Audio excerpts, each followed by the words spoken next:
No, Joshua, that's a great point. I mean, I think that our listening to our drivers, uh, I see a lot of companies that want to push past that, and just you don't know what you're talking about, whatever it is, automatic transmissions or just the feedback in the truck. Trucking is difficult. It's an essential industry that every corner of the nation depends on, even without knowing it. To the average consumer, the supply chain is magic, and sometimes a black hole. Products on store shelves, dinner on restaurant tables, packages on doorsteps. It's expected to be there on time, every time, and only recognized if there's a service failure. But how is a sausage made? Who's talking about the issues that matter to trucking companies?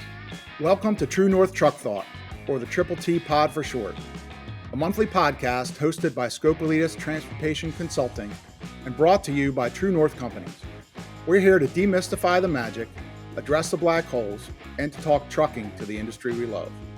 Whether it's the latest research, upcoming laws and rules, safety issues and solutions, or practical discussions about real-life supply chain challenges, the TTT Pod is here to help the most important industry in our country to navigate its greatest challenges and opportunities.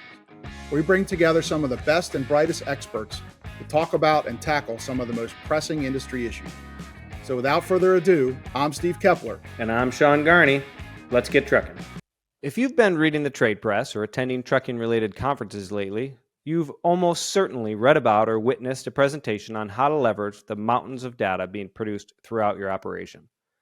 Indeed, over the last 10 years or so, a nascent cottage industry focused on data collection and analysis has exploded into a dominant force in trucking.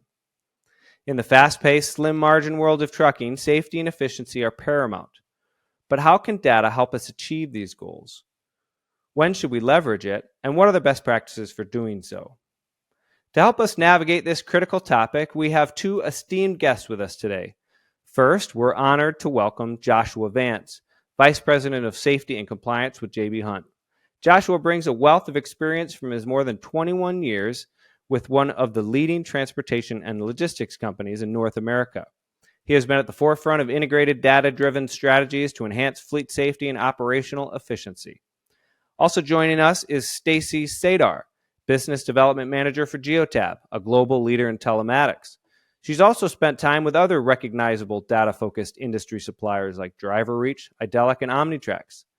Stacy's expertise in data analysis and fleet management has helped countless companies optimize their operations and ensure the safety of their drivers. As always, we're pleased to have an expert from True North here to help us navigate this critical issue as well. John Biblis is familiar to our regular listeners. He's Senior Safety and Loss Control Specialist who comes with boots-on-the-ground trucking experience, which he now leverages to help motor carrier clients craft and manage great safety programs to include managing data. So sit back, relax, and let's hit the road as we explore how and when to use data to revolutionize safety and efficiency in the trucking industry. Thank you, Stacy. Thank you, Joshua, for being here today. Really excited about the conversation. John, it's great to see you again as well. Yeah, good to see you. I think some of our listeners may have attended the True North Risk Summit here, and we did a panel. I was on a panel with Bert Mayo, a regular on our podcast, as well as Stacy and Joshua, and it was really well received. We talked a lot about how to use data and how to sort of navigate the noise, so to speak, or orchestrate the noise into something familiar and usable. And so we thought it would be a great idea to just kind of rehash it here on the podcast, reach a bigger audience because it did get such good reviews. So really excited to have you guys here. A super complicated issue. Thanks again for joining. Well, and thanks everybody for being here too. We're looking forward to today. And maybe we'll start at the top. Why? Maybe start, Stacy, with you and Joshua and JB. Certainly your perspective. So, why is data awareness and use so important in our industry, and what are some of the benefits and drawbacks? Yeah, so if you don't mind, Joshua, I'll start. I actually started in this industry back when we were doing everything on paper. So if you think Me about too. what's actually occurred in the short, like last 15 years, even, it's been absolutely overwhelming. We've got data coming from us from a telematics device. We've got it coming from ADAS systems that are on the vehicles itself. Then you've got, camera systems. We've got just everything coming at us from all different directions. And the biggest issue that we have is that a lot of it's siloed. And how do we get that data back together so that we can actually use it in a usable form? That's probably been the biggest drawback right now, is that we're just being inundated with so much data. Yeah, Stacy, I did some thinking about the rise of data, we'll call it. If we wanted to write a white paper on it, we might call it the rise of data. But, I joined the trucking industry in the very early aughts, right? And, there was some data that was beginning to grow, right? We were using a lot of GPS data, but tons of people were doing lots of things on paper yet. Maybe some sophisticated fleets like Joshua's were dabbling in, how to use that data, but that was really sort of the beginning to grow. We'll call it 2000 to 2010. And if I'm wrong, please stop me here. But then 2010 starts to happen and we start to get telematics devices on trucks, right? And now we're really revolutionizing the data collection. We're integrating telematics with GPS, with vehicle diagnostics, with vehicle and driver performance factors, fuel consumption, ELDs, fleet management. Now we're just getting a lot of data, and it's a fire hose. Now in 2020, well, we're sort of advancing into analytics and the Internet of Things and trying to integrate those data. And I think now is the time where lots of fleets are reaching out and saying, okay, how do I organize this data? I've been aware that it's been growing, but now can you help me organize that data? So hopefully that's a fair characteristic or a characterization of what you were talking about, Stacy. That sort of matches it. Joshua, have you sort of lived that experience as well? Yeah, and I think the question was asked earlier of why is it important to be aware?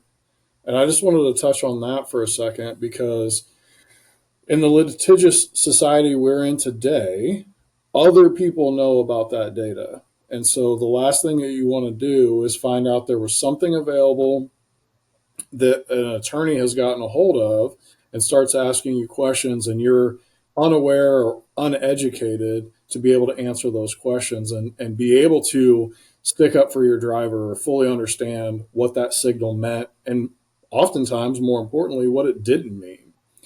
And so we're always looking at what new signals are we hearing, how can we take that and put it into something linear so that we can plot and say, this is something we need to pay attention to, or this was a one-off and it's probably not going to happen again.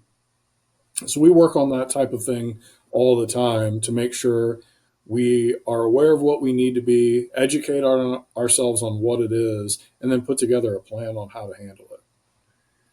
So JB, maybe to that point, I suspect on the insurance side, you guys are data thirsty or data hungry too. And when you're looking at your insureds, I suspect there's a lot of information you're looking at too. And in your experience dealing with different fleets, what would you say their level of awareness is, and is it where it needs to be? What are your thoughts there? I I think some fleets are really aware of the data coming in. Joshua just kind of shared, just how they have to think constantly about what signals they are getting, and is that something that they can use or that will be used against them. We also see fleets that either don't know or don't have the capacity to deal with the data. So it's kind of interesting. We've got an end user with JB Hunt, and then we've got Geotab that specializes in pushing the data. And both sides have vested interest in the data. But for me, Steve, I think the concern goes back to what Joshua said a minute ago about knowing what data that you have and making sure that somebody else isn't better at knowing that data than you are, right? In another session, you mentioned our risk summit, and in another session, somebody spoke up and mentioned an article that he was aware of, and it was the article was titled, how to use a specific vendor's data to slap the trucking company is kind of the paraphrase. And it caught my attention. I started trying to dig into it, try to figure out what that article was. And actually, it wasn't an article. It was a training session that the plaintiffs' attorneys were putting on, teaching each other how to use our data against us, if you will. And so it goes back to the whole, we got to know what's out there. We got to know what to do with it, how to manage it. Right. So I love that. And I just wrote a word down, which I've heard maybe 5 times already. And the word is awareness. Right. And we're talking to a very sophisticated carrier and a very sophisticated vendor. Right. And there are lots of less sophisticated carriers who are maybe producing this data but can't action it, right? And I want to sort of avoid like scaring everybody away from the data, right? So maybe Stacy, for you, like what's the best way for people to, well, first of all, is awareness enough? Is it enough to say, I'm aware of the data, but we couldn't action it or we decided not to action it? But also, Stacy, like, how do I gain that awareness? Like, I might not even know the types of data that are necessarily being produced. Like, how do I just begin to try to unpack that space? Yeah, I think that the biggest thing that everybody has to sit down and do is, utilize your vendors that you have currently. Find out what they can do for you, what data that they're going to offer you, and what you're missing. Because, the key thing is that I don't think that they're overwhelmed so much by the amount of data that they're not even sure what they have or what they need.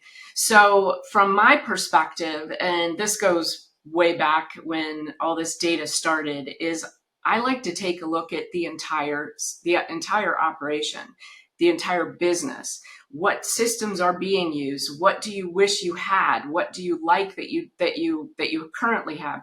What would you like to converge together and have a positive, data look that you can actually talk to the drivers about and they believe that data. So it's really looking at everything and then determining how you're going to get that in a converged situation that you can utilize it. And I think too many people are just overwhelmed. So call your current vendors and ask them if they can help you and they can assist you. If they can't, go to another one and ask them. Even way before Geotab, this is exactly how I handled everything when we got so much of this data coming out, because you have to look at how the entire operation is utilizing the data and what is important to each department, how you can put those together and get that data for each of those departments. And we're talking maintenance, we're talking safety, we're talking risk, we're talking, driver management, we're talking about all of this. So it's really, really important to take a look at the entire situation and not just one fragment of it. And I'll give you a quick, for instance. What if one system doesn't talk to another because of whatever that situation is? It's a standalone system. So is there another system that you could potentially get that will talk to your other systems? Those are all the things that everybody really needs to dig into and make sure that it's going to work effectively.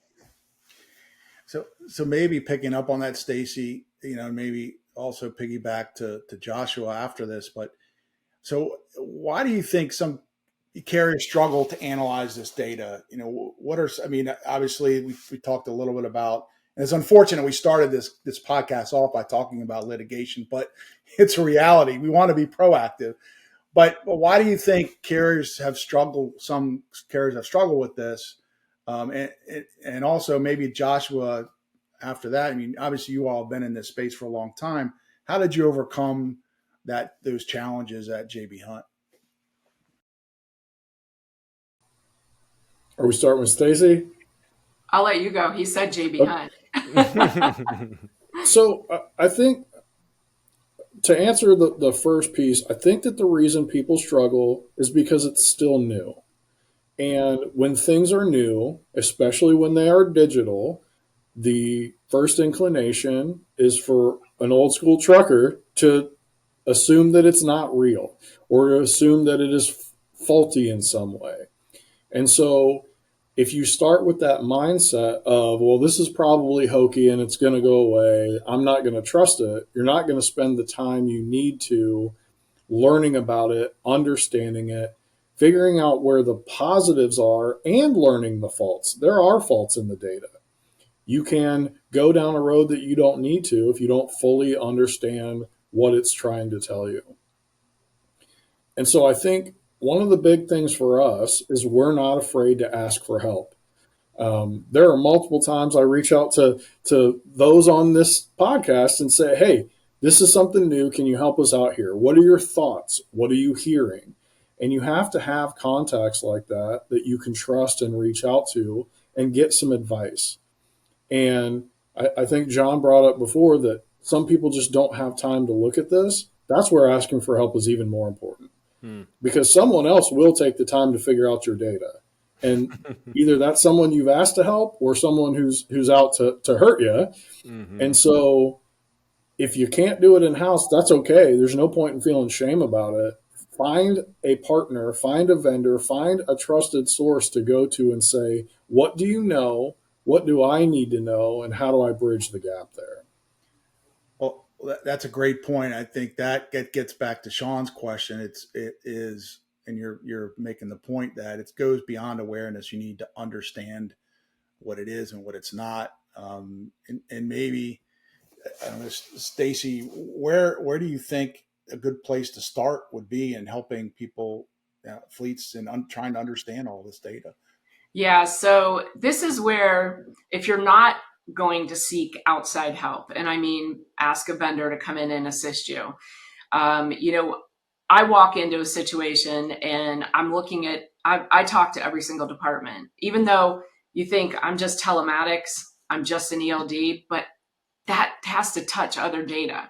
So if I need to understand how that's working, so I meet with every single department. If you're not going to seek help outside of your organization, then you've got to start sitting down as a team. Take somebody from each department, sit down, and let's talk about what systems you're using, how you're using it, what you're missing, and go through those steps internally. Then you can determine you're going to end up running over systems that are redundant. I will tell you, every single customer and potential customer I've spoken with in the last 15 years, when technology started, there's always some redundant systems. So you need to understand what those are and be able to talk about how you utilize something, not just that I have a territory planner or a routing and scheduling software. Okay, but how are you using it? Because if you're not using it to the extent that it's needed, do you really need that? And does another vendor that you already are utilizing or potentially going to utilize, do they have something that's a mini version of that that would be just sufficient for you? So it's super, super important. I personally would always suggest going outside because the inside people always think well, we've always done it this way, right? And I hate that line, but you'll hear it over and over again internally. And nobody looks to see what the problems are because nobody wants to talk about it. Because if I bring up a problem, I have to come up with a solution, right? If you go to somebody outside, I'm going to tell you all the good, bad, and the ugly. I'll tell you where you can cut some costs, where you shouldn't get rid of something, where something's not going to talk to each other. So I'm a big fan of going outside, or take your newest employee that has some background in trucking and have them look at it, because most of those people walk in and go, why are we doing it like this? And that's what you have to question yourself. I love this idea. Well, first of all, I'll say you said just an ELD, which is a bit of a comical statement because ELDs are like a treasure trove of data. And as ELDs grow in complexity, you get new redundancies, right? So I'm going to assume, Stacy, our best practice is to continue to conduct these inventories. But I wanted to ask you, John, as somebody who goes in and sort of analyzes motor carriers on a fairly regular basis, what are the most important data points that you're looking for? You're insurance too, so data has a whole new meaning to you guys, right? It's predictive and it's, so on and so forth. So what are the couple key things that you're looking for, and maybe even for Joshua as well, what are some of the redundancies that we see quite frequently that a carrier could quickly reach out and say, oh, I've got 2 mapping softwares, or I've got, you know what I'm saying? I think when we go in and we look at motor carriers, whether they be our clients or prospects, because we do a lot of due diligence on our prospects, we want to understand exactly what we're talking about right here. How do they manage their data, right?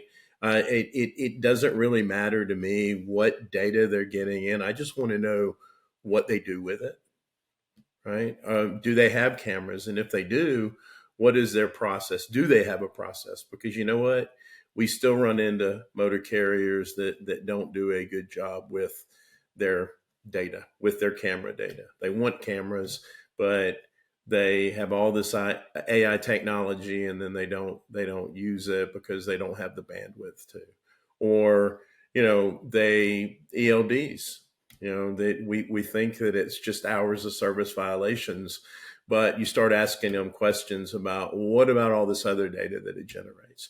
What about the unassigned miles? What about personal conveyance? What about mileage skips? And a lot of times you get really, really good answers, but every once in a while you get that deer in the headlight look. So I think that Pishon, instead of what specific data are we looking at, our big question is really, what do you do with the data? So just goes right into the conversation we're having today.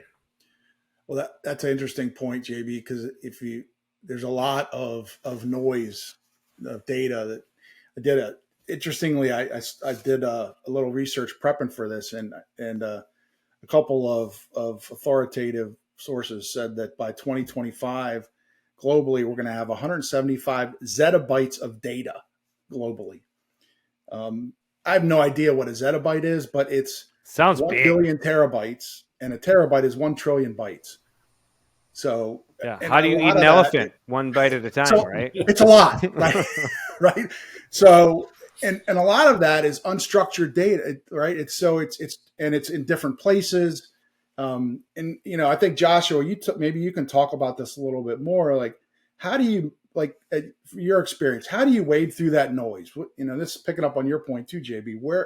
How do you kind of ascertain what's important, what's not? What are your thoughts there on how to approach it? Well, that's where you have to dig in, and we're starting to talk about redundancies. There's a redundancy for almost everything that you could think of. The truck is giving you data that tells you every input from a driver. You've got a radar that's looking at the data from the tractor and making some assumptions based on what it's seeing. You've got an ELD that is picking up on those tractor signals and driver inputs, and it might have its own internal telematics regulators and data skimmers. You might have a camera, you might not, but if you do, then that's giving you data that's also bouncing off the truck. And so you have to dig in. You have to look at what your vendors are doing, and that means you have to have good relationships with them. You have to go to your camera provider and say, what data are you capturing?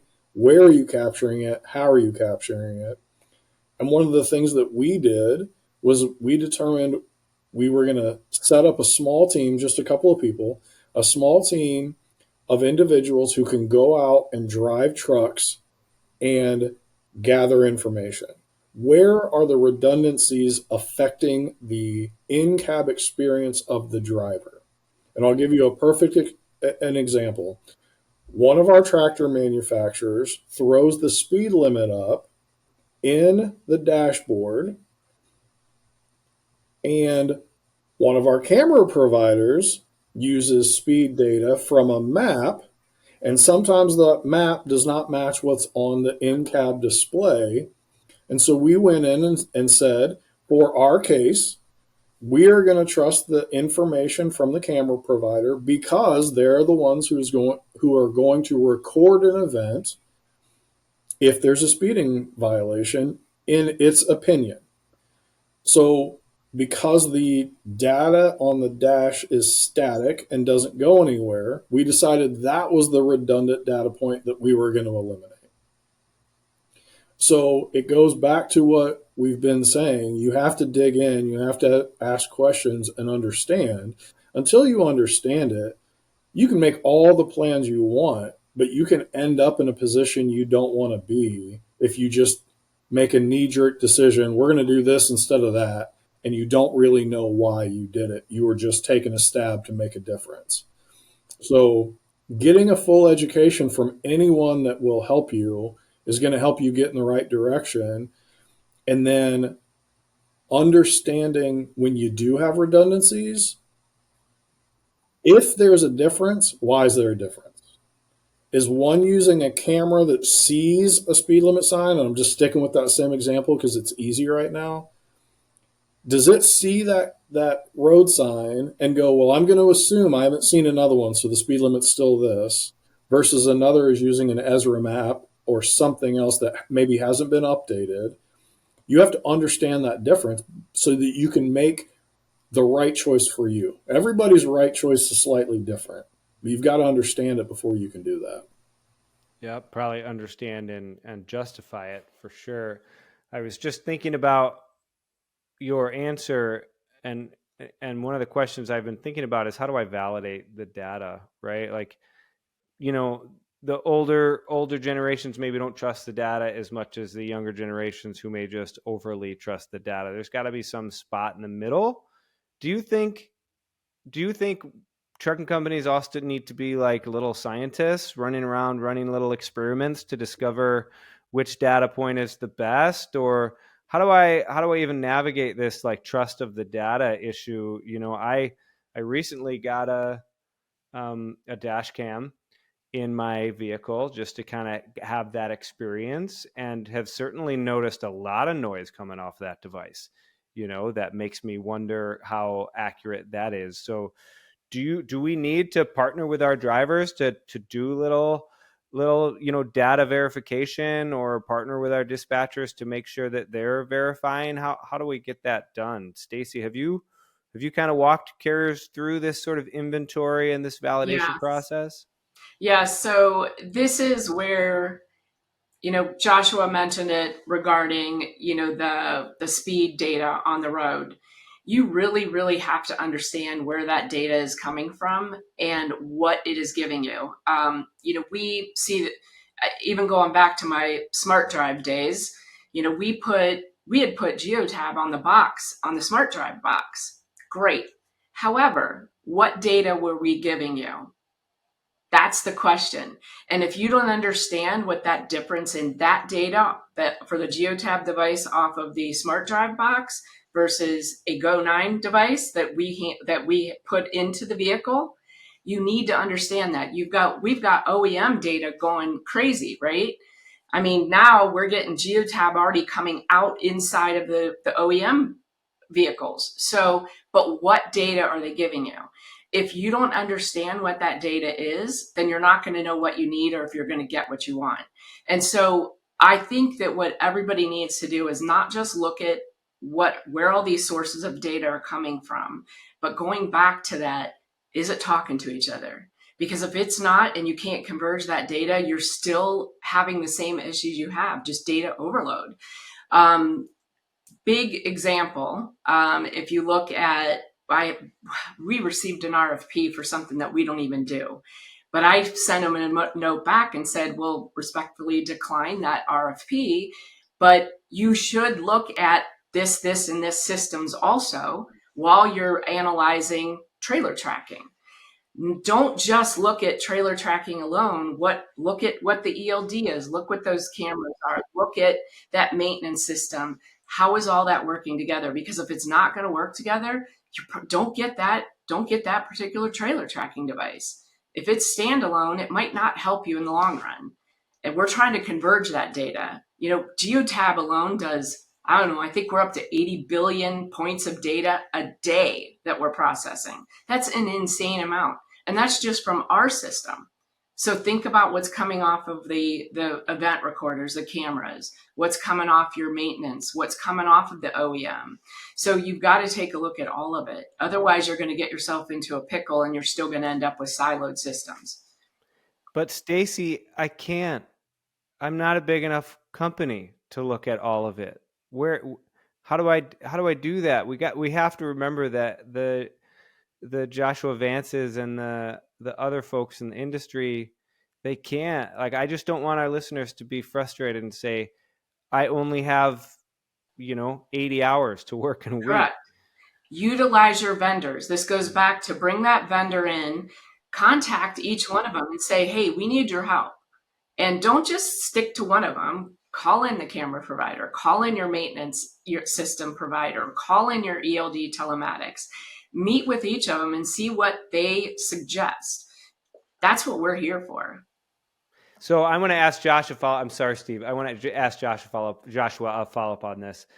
JB Hunt has been a very sophisticated fleet for a long time, right? And you guys, I'm guessing, and you'll tell me I'm an idiot here in a second.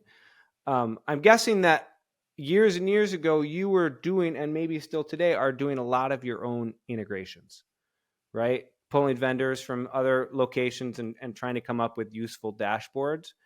Are you giving more of that integration to the vendor space, or are you guys still wanting to ingest and understand all that data sort of locally? We want, and that's a want, so it doesn't always work, but we want to work with vendors who have sophisticated APIs that can help push data to us so that we can aggregate it. We want to be able to take the information from the camera, from the truck, from the ELD, from anything else, put it into one place, and see what picture that paints for us. Do we have one driver who's amazing and doing everything we've ever asked, and we have another one that is maybe not getting it yet and needs some extra attention? I would not say, I know it sounds like it, but I would not say that we are doing everything in-house.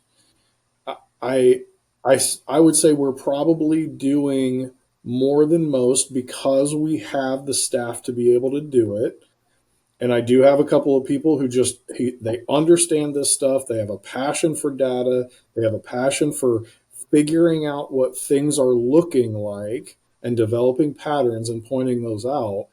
But at the end of the day, we always say your job is to make whatever you're making, and our job is to move it. The vendor's job is to figure out what the data means and how to help it be helpful. Our job is to move that product for whoever asked us to move it. So we have to dip our toe in because we do have to understand it. We're going to be the ones called to the carpet if something happens, not them. But there needs to be an ebb and flow of understanding and maybe doing some things in-house, but still relying on those vendors and those third-party providers, data aggregators, people who can build dashboards. If we weren't as far along in our processes, we would be in a different position. And so if I was starting my own trucking company today, I wouldn't do it in-house. It doesn't make sense anymore. But if you're as established and has as many platforms started as we do, for us, it makes more sense to get that API and bring it in-house and look at it ourselves. But we're still asking for help. We're still going to ask for advice. This is what we see in this. Is that what you're seeing too? So I think we've talked about awareness. We've talked about understanding. And so now we've got all this data, and what do we do? Stacy, maybe a question for you. Does it make sense for a fleet to have a data management plan, like a structured way to look at the data, to separate what's real versus what's noise, to have a more structured way of how they're attacking the problem? Because it can be very overwhelming, right? You've got all this stuff. What do I do with it? Does it make sense to have a structured approach to it? I think it makes sense to take a look at it as a whole to start with. So what Joshua mentioned, they do a lot of their stuff in-house, but a lot of companies, and some of them can be as large as JB Hunt and still not have the data, the sources internally to be able to do it. So you have to take a look at what that process flow is with that data from each of those systems. And they need to understand it internally. What tends to happen, though, is that IT likes to hold on to it and not take a look at it from a whole. This is why you've got to have people from each department really taking a look at what that process is for HR. What's that process for maintenance? What's that process for driver operations management, learning management? The list goes on and on. And then, and a lot of your vendors, if they're skilled at it and have a good enough background, I've been in trucking, this is my 38th year. So I've kind of touched upon in every single department. So you can't just bring somebody in that's fresh off the street as a vendor and I'm talking about the rep that maybe comes in. They're not going to have the knowledge to ask the right questions to even assist you.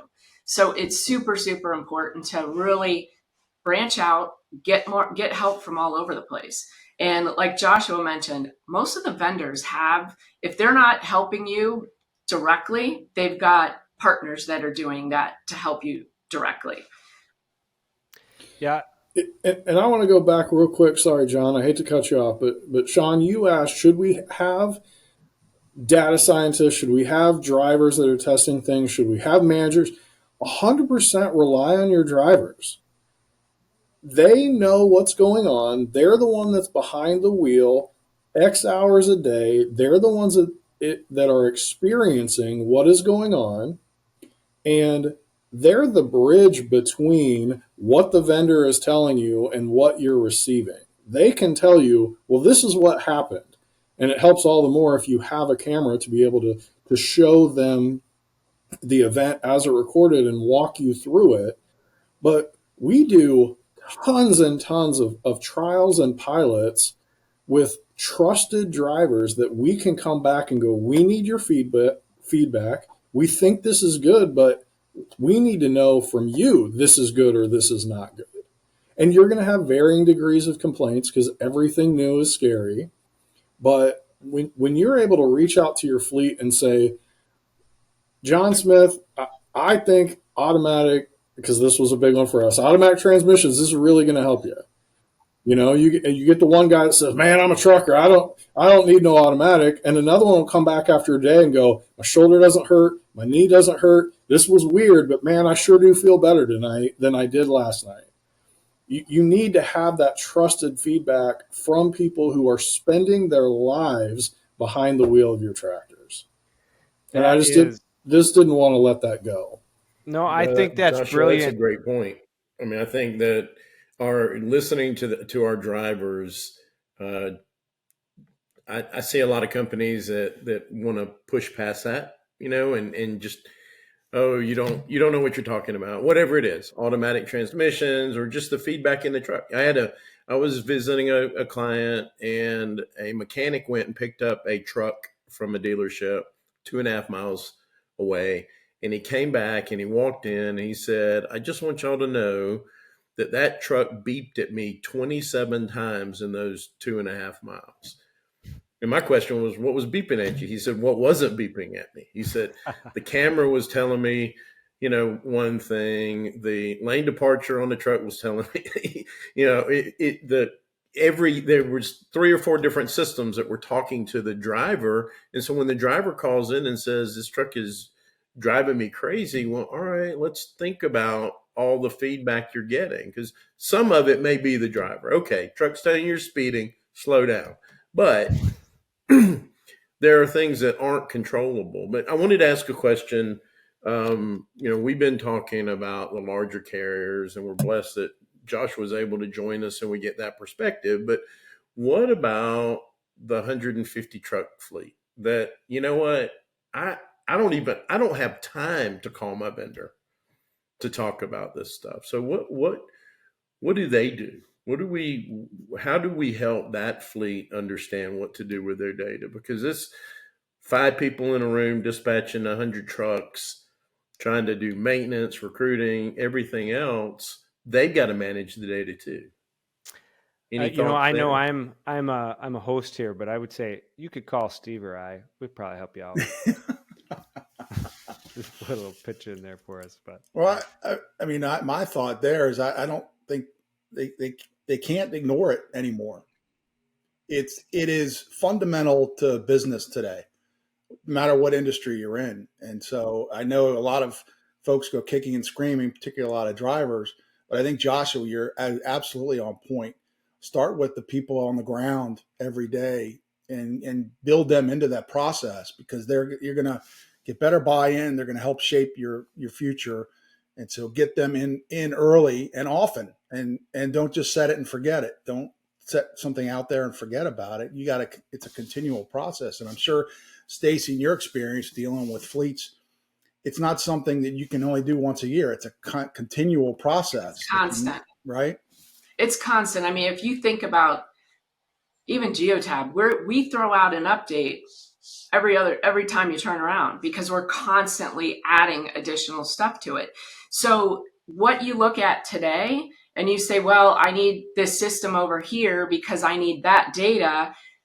4 months from now, you might have it coming out from your telematics device now. So that might be a redundant system. So there has to be a constant check of what data you need, where's it going to go, and how, do I have redundant systems? Constantly looking at it. So whoever that person is internally, typically it falls on IT. However, IT doesn't always understand what data is important to operations, what data is important to that driver manager.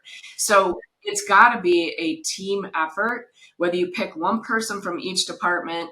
And on the small scale of the 150 truck, that they don't have an IT department, they outsource that.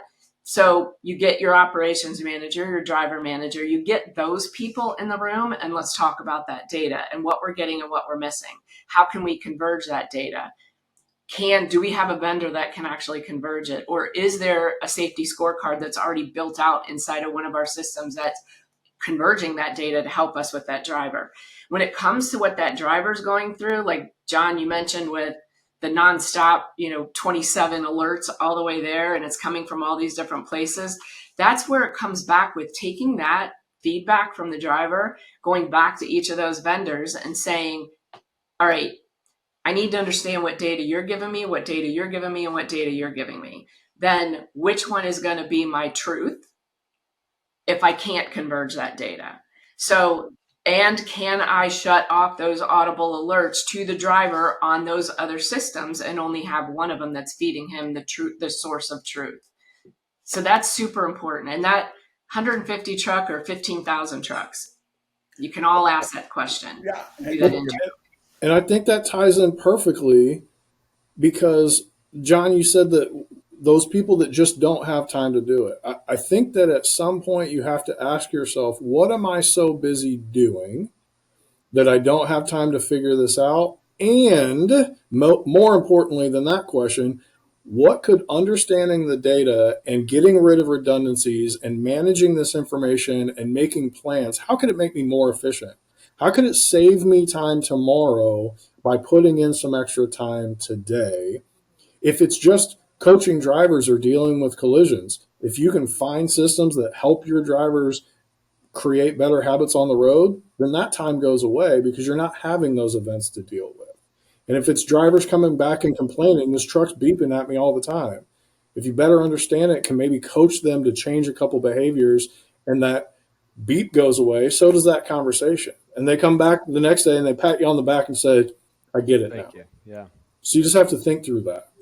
So I want to kind of, go ahead, John.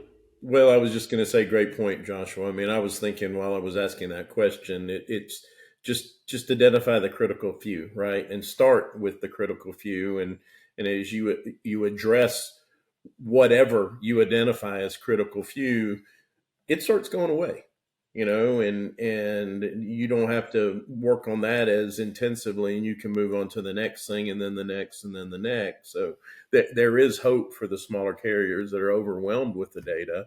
You just got to, again, like you said, work smarter, right? Let the data help you work smarter, and just identify those the top three things that you need to deal with today. And once you get those under the control, you'll end up with another top three. So. Yeah, I think that's great, John. I think it's a good call out to say, let's identify those critical fews. Where do those live? That lives in basic lagging indicator data. once you square those, you can move to sort of leading. But I want to make sure we have time in this conversation for our last bucket of conversation, which is sort of this lived experience, right? Like, how do we actually do some of these things? And Joshua, you said something a little while ago that I've heard a lot. Let's find some trusted drivers and test some things out. I've just never heard anybody articulate to me how they discover who their trusted drivers are, right? And maybe it's obvious to a lot of people, but what are the types of characteristics that you're looking for? Are we incentivizing those drivers? Are we selecting them or asking them to come to us? Like, how do we operationalize that sort of science lab So environment? for us, we do have million mile drivers and we track and keep up with those individuals. And it just so happens we have a couple of pockets throughout the country that have a high concentration of million mile drivers. And so we can walk into one of those facilities and we know those folks by name, and we'll walk in and say, we're thinking about trying this out. We'd like to put it on your truck. We want to run it. Just give us feedback. We're not going to tell you anything. We're not going to coach you. We're not going to try to develop you. We're just going to let this run. And then you come back and tell us, this was good. I think we should try it elsewhere. Or, hey, this is garbage and drivers are not going to like it and it's not going to end up producing the result that you're looking for. And we have a fleet of drivers in Missouri, centrally located, not too far from our corporate office, that we do a lot of pilots with. And so they get it. We've been working with them for probably close to a decade, and they know it. They know that they're one of the voices of drivers to corporate and that their voice matters. And if they come back and say, people are not going to like this, I wouldn't recommend it. We're going to listen to them and we're going to try to find a different solution for that problem. So probably started with some trial and error, but we've got those folks that have been with us for a long time. They have safety as one of their core founding principles, and we know that they want to be a voice for other drivers. So picking up on that, like taking that to the next level, Joshua, okay, the pilot's a success. You decide to roll it out across your fleet or in certain regions. How do you introduce, like, how do you balance this, incentives versus discipline? Because drivers are worried about, okay, well, now they're going to be looking at my every action here. And how do you balance that and help ingratiate drivers into that driver acceptance challenge? We call it the honeymoon phase. Whether we should or shouldn't, that's what we call it. The drivers have to better understand what's going on, what's changed, and management has to understand the drivers are trying to figure it out. And if you just go in guns blazing, put something new on the truck, haven't fully tested it, and start, God forbid, firing people for behavior, man, that's no way to treat your people. That's no way to run your business. And so you have to find that balance between letting them continue on and not change any behavior and just laying down the proverbial sledgehammer that got brought out when we met last time. You have to find the balance in between that. And if you can do that in such a way that you let your driving employees know, we want you to be better because we want you to get home to your family every night or every week or every month, depending on how long they're out on the road.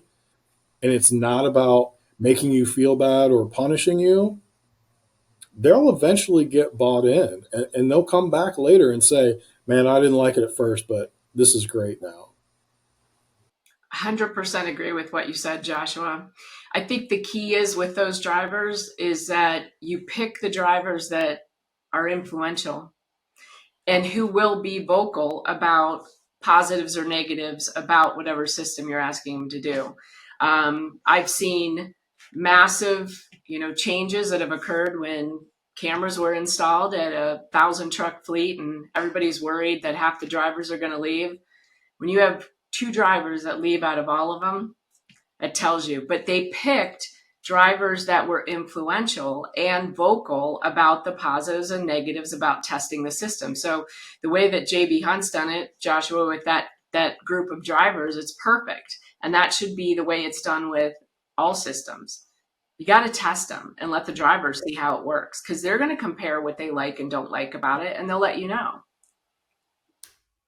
And this is a little bit more on the tech than the data conversation, but that's all right. Joshua, I was wondering, you sort of shared a story at our panel at the True North Risk Summit about deploying inward-facing cameras, which I found very compelling and have really internalized it. So I was wondering if you'd be willing to sort of share your progress there. Yeah, so we had an event several years ago that was very unfortunate, and we were able to take that event and turn that into a presentation, if you will, for our drivers, for our driver managers, and explain to them, we feel inward-facing camera is our next step.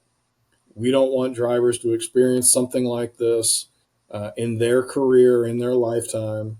We obviously don't want to negatively affect the driving public. And so we want you to think about putting yourself behind the wheel of this tractor. And we had news footage and video, and we knew the story. And we just explained it plainly and said, everyone has one bad habit, whether it's behind the wheel or not. Everybody has at least one bad habit. Some of us have 5 or 6. Sure. And so, so think about how this could help you. Don't think about how this could negatively impact you. How could it positively impact you? And we gave them a long runway. We didn't say, hey, on Monday, this is coming. We said in months, this is coming.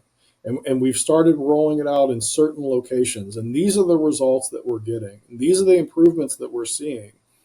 And we just asked them to think about what it would be like if they had been driving a truck that impacted the lives of families. And we had people right off the bat, even before we put it in their truck, say, man, this is great. I was angry when I heard it through the grapevine. And now that I see what happened, I get it. I'm on board. How can I help? And that's where Stacy's talking about drivers who are cheerleaders for your company and cheerleaders for safety. Getting them involved on the front end is a much better path to success than just trying to muscle through it. I really love that. I think that's great. We are sort of coming to the end of our conversation here. I want to kind of, unless Steve, you have a burning question, I have a fun question to toss out just as we close it out. So I don't want to take the air away from the great Steve Coupler. So do you have anything, or shall I offer my zany question? Well, I did have one final question, if it's okay. Maybe for each one of you, do you have, in your experience, do each of you have like one novel idea of the use of data that in your experience that you've seen with folks you've worked with? It's kind of unbelievable that you pretty much stole my question. We've been working together for a while. It's too long. So I don't want to be too specific, but we have found a number of signals through our telematics provider that we did not know existed, and we've been able to use that data to have better conversations with our tractor manufacturers. Hey, we would like to see the truck behave this way, and we can see through data points that today it doesn't. There's a signal that tells us something is or is not happening. Can we change the way the truck thinks through its processes in the future? And that probably wasn't even on the OEM's radar. Not even close. It's brilliant. Brilliant. Yeah. I love that. Stacy, John? Well, what I was going to say, I'll start first, because my question was actually, and maybe you like this, it's similar but different. What is like the one data point that you love the most, that you think maybe is understated but says the most? And for me, that data point is actually fuel efficiency, because there are so many elements that are wrapped up in miles per gallon, hard brake, hard acceleration, doing the speed limit, that are also sort of co-located or related to safety. And so when some fleets are like, I don't know exactly where to start and I'm getting pressure from operations, I like to suggest, well, why don't we focus on fuel efficiency to start? Because operations are going to love the heck out of that, and you're going to see some safety gains from, in the future. So maybe if you don't have a novel experience, maybe what's your favorite data point? So my big one is around the fault codes and maintenance information. And you can, if you are gathering the right data that can provide not just fault code information, but data leading up to a fault code, you can start using predictive analytics and predictive maintenance around that data to determine when to do something to the vehicle before it, one, gets too expensive, or two, you do it too soon.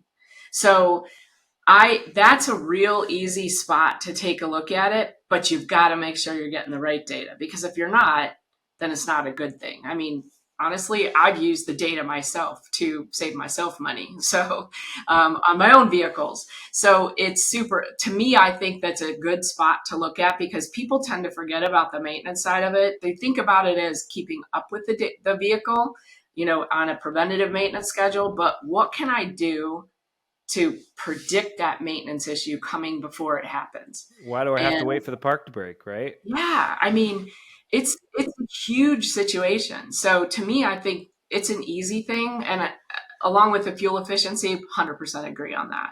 Yeah. John? So I have an affinity for hard braking.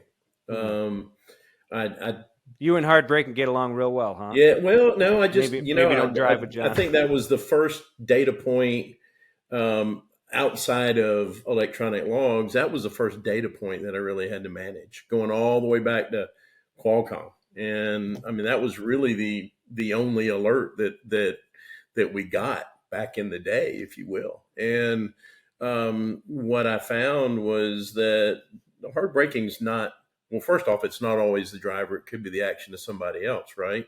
But it's also not always aggressive driving / following too close, or the converse, somebody pulling out in front of you. It's drivers that are abusing equipment, right? And so you get to have that conversation too, because you've got drivers that roll up the stop signs and jam on the brakes, and it's just the natural thing they do. It's like, okay, well, you're not hard braking that I'm worried about, but the shop manager, the equipment manager, he's worried about what you're doing. And then the other side of that is I've seen fleets that weren't managed. This is a story about managing data, because I've had fleets that weren't managing data, that weren't managing hard brake.